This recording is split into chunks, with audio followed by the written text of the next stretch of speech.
Hello, beautiful people, and welcome to this Yule stargazing webinar. Yule is like the old English way of saying, the middle of the winter, midwinter, slightly different to Christmas. It was more about this winter solstice.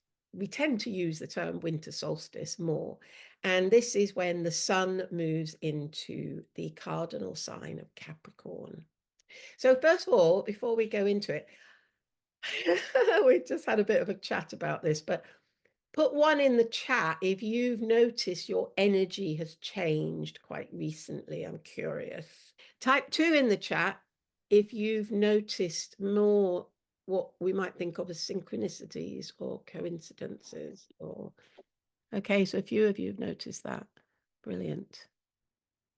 Okay, cool.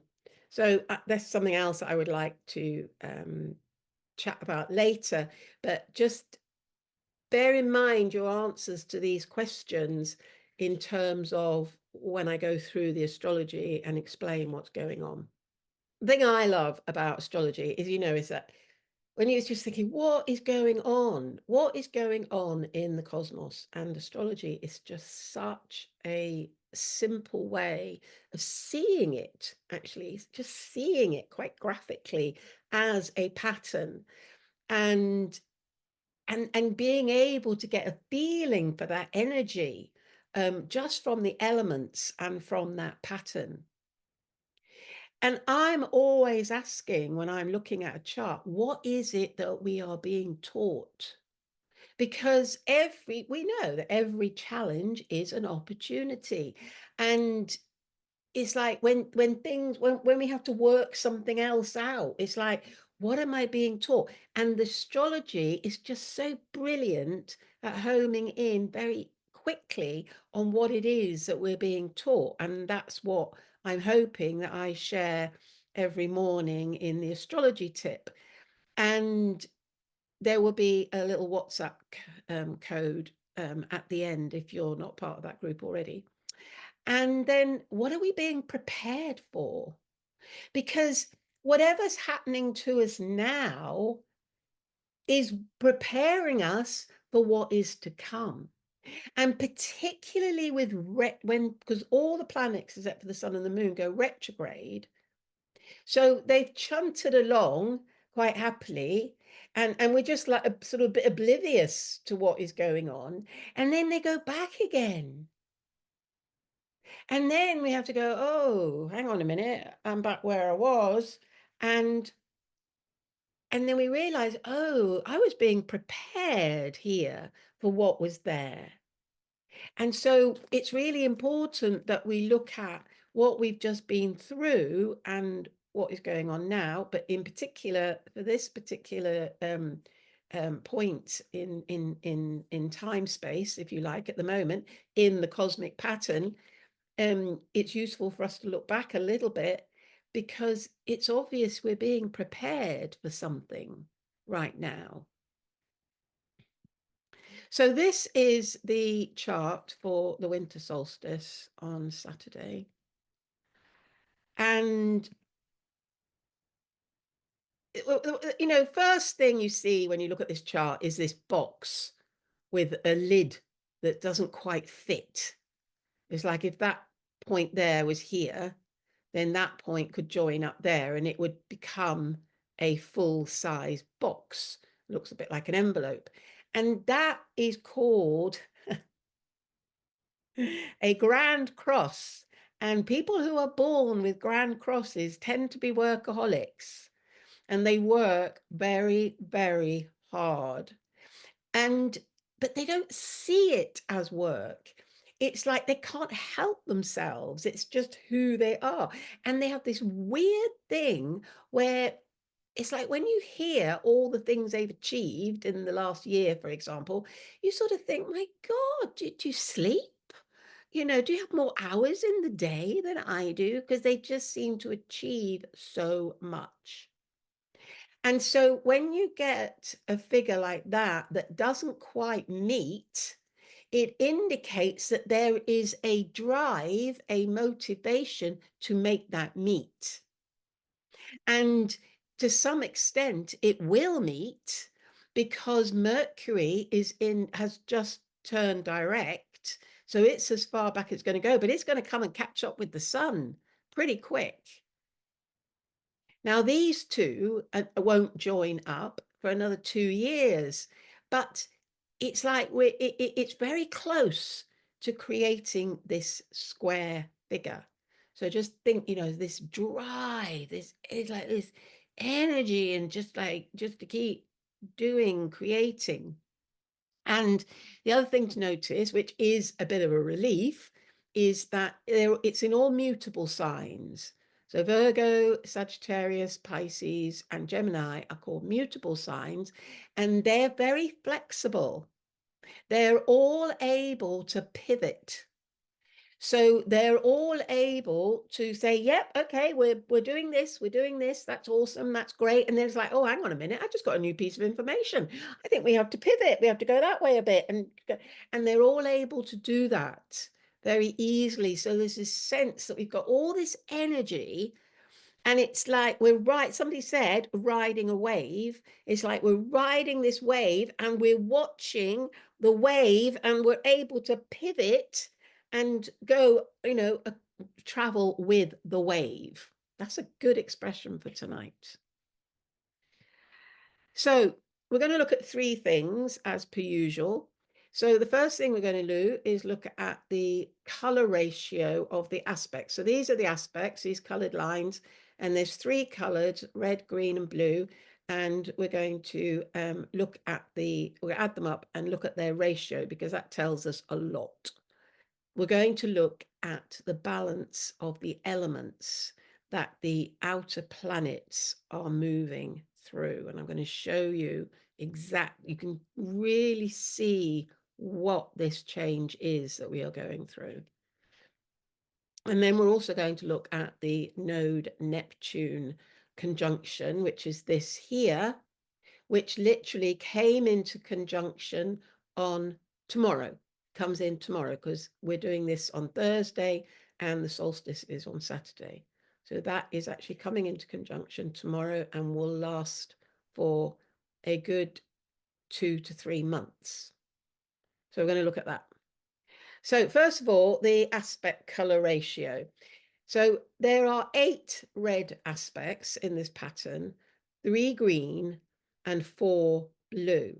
Now, red is active energy. It makes you do things. It's like you have to keep trying to solve problems all the time. That's why that box is red. It's like you just keep going, keep working. Blue is when you go, oh, okay, I'm going to take a break now. I'm going to have a rest, and I'm just going to enjoy the fruits of my labor. Green are more about, okay, so I had that experience. So what did I learn from that? Oh, I know. Oh, yes, I learned this. And then the short greens are more like, I need information on this. I need a book. I need to read this up. I need to know more about this. So greens are very much about learning. And the ideal ratio is 2 to 1 to 3. Now, it doesn't matter whether it's 4-2-6 or 6-3-9, as long as it's in that ratio. And so you can see that in this pattern, we're really low on the blue and very high on the red. If we call green our baseline, then we should have 6 red and 9 blue. So we've got 2 extra red and 5 missing, 5 blue. So again, there's this sense of like this drive to just keep going and to just to work and to learn, and really not taking a huge amount of chill time. So what does this mean? And if you just have a little think in your own head, because this is part of the discussion that I would like us to have later. You see, at a very fundamental sort of astrology level, it means that we are working hard and we're not resting very much. And there's this drive to work, yeah? But because I believe that astrology is evolving in the same way that we are evolving, I'm starting to wonder whether these energies are actually like have gone up an octave, if you like. So it's not so much about work and hard work. It's more about being so aligned that the work, it's work, but it's almost like it becomes effortless. It's like this the workaholic who loves what everything they do, and they just seem to be able to do so much, and they always actually seem quite chilled, really. And that sense of I'm just doing what I love, so it's not work. I'm just living. And when we do that, when we can achieve that level of functioning, it's called resting in activity. And because we're so relaxed in what we're doing, we just love it so much. It's our passion. It's beautiful. We just have to do it. Um, then we're very relaxed when we're doing that. We're quite soft in ourselves. And so the need to then rest because we're so tired, because we're so stressed from working so hard, is less. So that is one little idea, but I suspect there are more, and it would be great to look at these at the end. So now we're going to look at the elemental balance. And if any of you saw the talk that I did at the beginning of this year, over the winter, I think I'd already started by now doing it. I did 3 months of a speaking tour in England and Holland. And I did 17 talks, and they formed like the foundation of what it is I'm going to share with you now. So we have 4 elements in astrology: earth, water, air, and fire. Earth is, as you realize, quite solid material, our bodies, our material world. It's slow to change. Okay, will change, always changing. Everything dies, but it's relatively slow. And then we have water, which represents our emotional being, and this is a bit quicker. We can change our emotions quicker than we can change our physical body. So, and water, it flows. It's still sort of solid, but it flows. It's stuck together, but it moves. It's mutable. It's flexible. And then we have air that represents the mental level, because our thoughts are much quicker than our emotions. We can change a thought very instantly, whereas emotion, it might just take a few deep breaths and it's like, okay, I'm coming down now. But with our thoughts, we can just, no, I'm not thinking that, I'm thinking this. And so this is fast, the air. It's like you can see through it. You're not even sure it's there. And then we have fire, which is the fastest thing all, and sort of represents like our inspirations when we're looking for an answer for something, and it just comes like that, like a whole sentence or a whole picture. Whereas if we'd had to think about it, we would have to have pieced it together. So this is like that inspirational level. It's fire. When you look at the light in fire, it's a completely different energy to earth, water, and air. And the zodiac signs all fit into these 4 elements. So if you don't know which element your sun sign is, these are just your sun sign. Well, most of you just know your sun sign, but obviously you've got loads of other planets, and they could be more in one other element than what your sun is in. So it just totally varies, but at least you know your sun sign, what element it's in. And then we have the planets, which are all moving around within the zodiac. And we've got the fast moving planets, Mercury, Venus, Mars, and Jupiter. So they take between 1 and 12 years to orbit the sun. And then we have the slow moving planets. These are the real movers and shakers. These are the ones that change governments and world states and things like that. And these, the orbits is from Saturn's about 30 years, Uranus is 84, Neptune's about 180, and Pluto's about 250 years. So these take a long time to go all the way around the sun, and therefore they are in each sign for a relatively long time. I mean, Saturn will do 2.5 years in a sign. Pluto can do over 30 years in a sign. So you can see how these are quite generational things. They're impacting, a group of people coming through over a few years. They'll all have these planets in similar signs. Now, just want to remind you all as well about the emotional frequency scale and how every expression of astrology can cover a spectrum. So you could say Venus and Scorpio, and at very, very low vibration is a very different expression to a very high vibration. But both of them come under the umbrella of empowerment through love, if you like. But whereas very low vibration would be power over somebody, if or even having power over yourself as a feminine. But very high vibration, it would be, Scorpio, it's about knowing how to use that power wisely. And so everything can sit on a scale.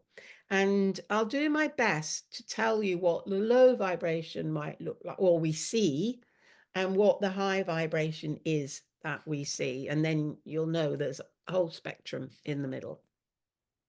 From spring 2023, all these 4 slow-moving planets were in earth and water. And earth and water, if you think about it, it makes mud, doesn't it? And it was hard work. I don't know how much you remember from that time, but we were sort of coming out a little bit. And, we'd been stuck indoors for 2 years. We hadn't had to do very much. And suddenly we had to go back to work, and it was hard. And, and I remember there was a thing where young people were like, no, I'm not willing to work like how I used to anymore. But everything just sort of felt quite drudgy. It's like coming out in this new world. It's like we were emerging from this little egg case into the mud, and like, oh, what's this new world that we've come into? It's not the same as the one we left when we went inside. And then in the autumn of 2024, so literally just a month ago, Pluto moved into Aquarius, into an air sign for good. It had already been bobbing about over the last 2 years, but it came in for good on November the 19th last month. And I'm not going to say much about this because it's been talked to death by myself and lots of other astrologers. But at low vibration, it's what I see is that sort of uniformity, everybody looking the same. The shop's just all filled with black and neutral clothes. You can't even buy color at the moment. And because Aquarius is about groups of like-minded people. Well, they could be like-minded about anything. And so, this uniformity, AI, suddenly it's like, become massive. A friend of mine has already lost her job because they can do voiceovers now with AI. They don't need live actresses. And but at high vibration, we're seeing a lot of people coming together, wanting to help each other, support each other. A friend of mine, he lives in a block of flats for 30 years. They've never talked to each other, and suddenly they've got a committee to look after the building and all look after each other. Hasn't happened for 30 years, but now it does. And I know loads of groups of people that are coming together to help each other. And ideally, that's what we want. Pluto in Capricorn was top-down authority. Pluto in Aquarius is giving us the opportunity for bottom-up decision-making. So Pluto has already gone into an air sign. And then in spring 2025, I mean, it starts happening, it happens over a period of about 1 to 2 months, 6 weeks maybe, all the others are moving. And now look, everything's in air and fire. That's very different energy to earth and water. You know, air and fire is like explosive. It's super fast. It's highly reactive. It's like this is what I'm like looking at in terms of how is this going to manifest? Because it's not something we're familiar with. It's like a new, evolving into something new, in the same way that I felt that this red energy, I could feel it evolving into almost like a different meaning. And I sort of feel that it's some sort of evolutionary shift from the earth water into the air fire. There's this shift. It's massive, absolutely huge. And then in the autumn, it goes back again. See, this is what I mean. So they'll go forward, give you an example. And if you don't know the astrology, you're not really even going to, you might one day go, oh, blimey, time's going quickly or something like that. But you're not really going to like really have your feelers out. Like, what's going on? Something's going on. Unless you know the astrology and you go, I know that something is supposed to be going on. How is it manifesting? And then you go, okay. But anyway, it goes forward and then it goes back again. And you get that bit of respite back in the mud. And you're like, whoa, that was a blast. And it's a bit like, then you have to regroup yourself because our physical body isn't used to that transition. It's going to impact our nervous system like we've never known. And I think that's why quite a lot of us at the moment are having this very profound physical detox through these bugs that are going around that are lasting several weeks. I don't know about you, but I'm just pouring snot. I just feel like I'm just getting rid of something, like that something is shifting at a physical level. And almost like having a mud bath, going back into the mud and having a bit of a cleanse. Stuff that needs to be shed in order to make that transition into the air and fire in a seamless way, in a way that is not going to like completely rock us physically. Richard Rudd, who does the Gene Keys, and he was talking about, he felt that what we were going through at the moment was a bit like a dragonfly nymph that lives in the mud for 2 to 3 years until one day it climbs up a piece of grass, and the sun, it's the sunlight. This is what, I used to go on, bang on all the time, get out of the sun. We've not had much sunlight for about a month or more. And I think that is infecting us as well.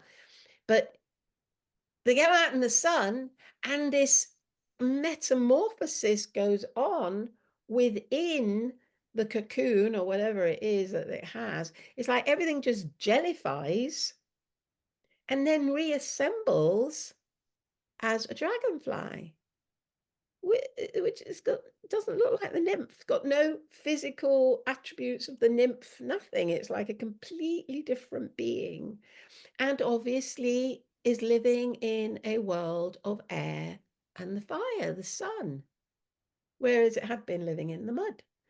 And I sort of feel that this is like that we're going through some sort of process akin to that. I agree with him. Autumn 2025 goes back into the mud. And then spring 2026, it moves back into the air and fire. Obviously, it all happens over like a month or 2 months. And it will stay like that for 2 years. So we've got 2 years of being permanently in this state. Well, we know how much we can change in 2 years. you know, how much we all changed in 2020 and 2021. So we're going to be, when we come out of this, and the thing is, we're not even going to come out of it in 28. The only thing that comes out of it is Saturn will move out of Aries and into Taurus back into an earth sign. The other three will carry on staying in air and fire for quite a few more years. And I think that we're going to find that we're actually quite different, that something has changed. And I don't know. I just know that we're evolving, and that in the past, when things have evolved, they have changed significantly physically. So, but why is this all relevant now? Because this month, all those fast moving planets, Venus, Mars, Jupiter, and Mercury, are all in air and fire signs. And it's like giving us a taster of what we're moving into in the spring, which in turn is a taster for what will go on for those 2 years. So I think this is why I was asking you what you feel your energy is doing at the moment, and whether you're noticing differences in your, like, coincidences, synchronicities, manifestations, whether you're noticing a difference, particularly around speed. And yeah, what does it mean?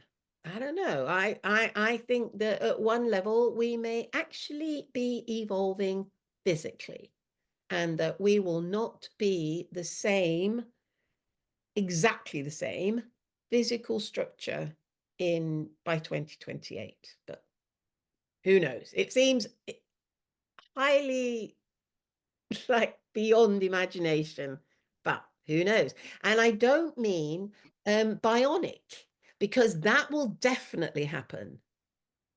That will definitely happen. There will be so many more people walking around with artificial bits, and you know, becoming sort of partially bionic.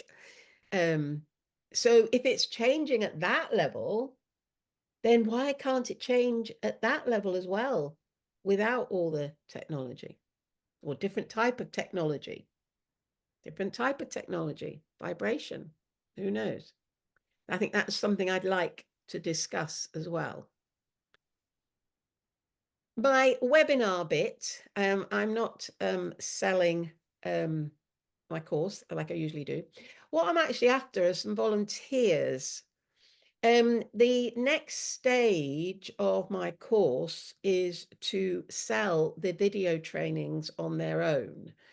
And when I can do that as a package, then that just works automatically. Eventually, once I've got the tech sorted, it would just roll automatically, and people could just buy. It's just a series of 12, 20-minute videos.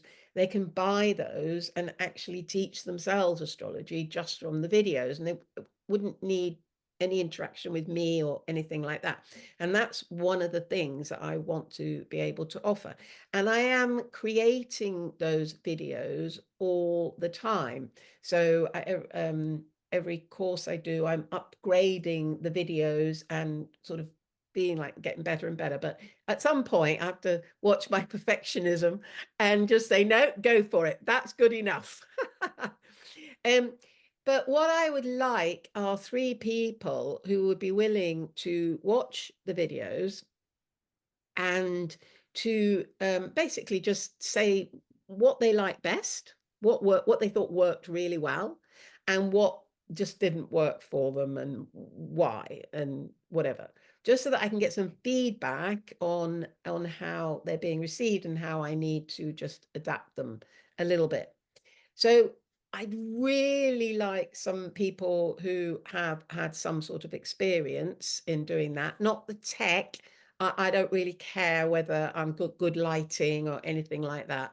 That doesn't bother me. It's more about the actual content. Does it make sense? Does it need more blah, blah, blah? I'd rather that you had minimal astrology knowledge, although I'm not totally against people who do know quite a bit. It's just that I want it to be that experience of people who are learning, and maybe don't know anything and starting from the beginning.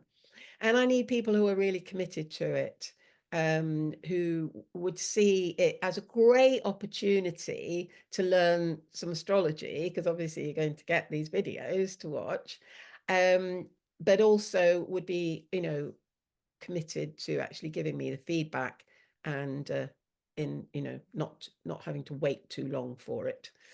So I'm looking for 3 people to help me with that. And if you're interested, just message me. And obviously I've always got available gift vouchers. I've got a new thing now, an event star map. A friend gave me the idea, where he said, can you do like your daily tip, but do it for the time that I got married, because I want to give it to my wife as a Christmas present. He said, I think it would work really well. And I thought, yeah, I could see that. So you get like a picture with the chart in the middle and then just a bit of text around it. Obviously, I always do readings and I do personal mentoring. There are a few people who have been contacting me every now and again over the past 3 or 4 years. It's just every now and again they're like, okay, I'm a bit stuck on this. What do I do about this?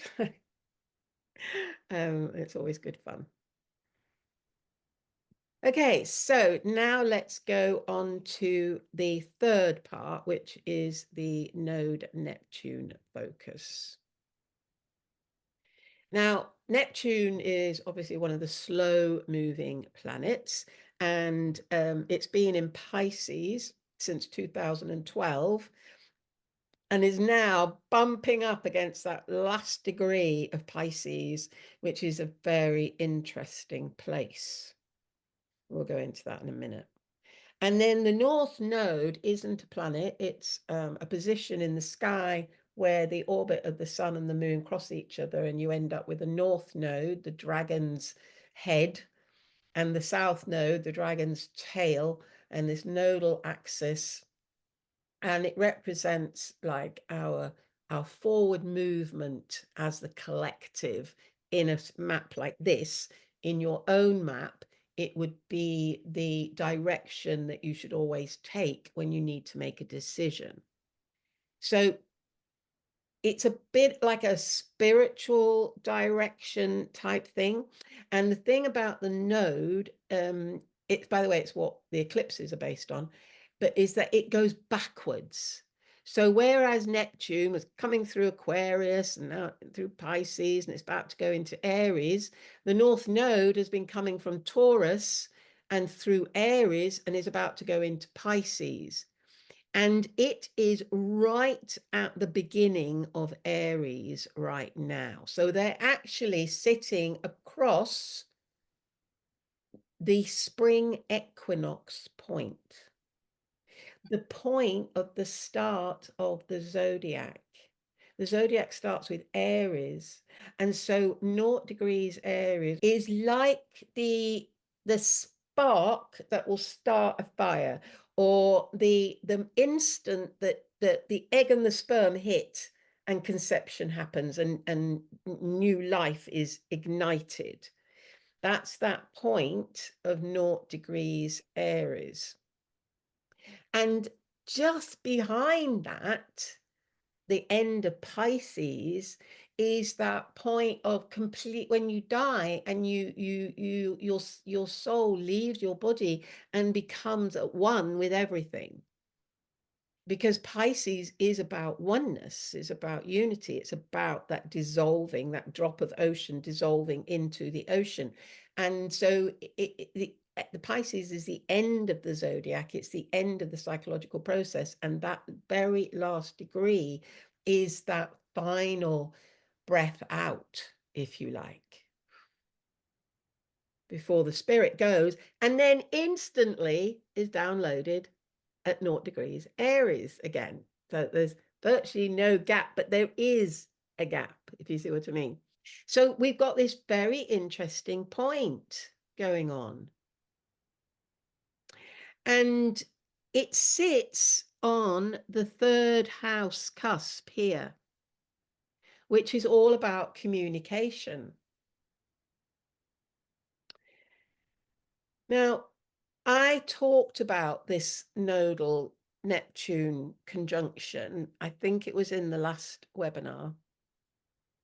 And because I look to see when they would actually be on top of each other and in what sign they would be.